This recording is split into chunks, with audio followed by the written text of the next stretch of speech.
America అధ్యక్ష ఎన్నికల్లో Republican అభ్యర్థి డొనాల్డ్ ట్రంప్కు వేల కోట్ల రూపాయలను ఖర్చు చేయటమే కాక అతని తరపున స్వయంగా ప్రచారం చేసి గెలుపులో కీలక పాత్ర పోషించిన ప్రపంచ కుబేరుడు టెస్లా అధినేత ఎలన్ మస్క్ ఇప్పుడు ఇతర దేశాల ఎన్నికల్లో సైతం తన ప్రభావాన్ని చూపాలనుకుంటున్నారు.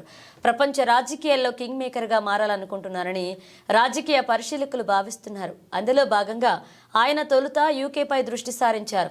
మంగళవారం యూకే సంస్కరణల నేత నిగేల్ ఫరాజ్ను కలిశారు.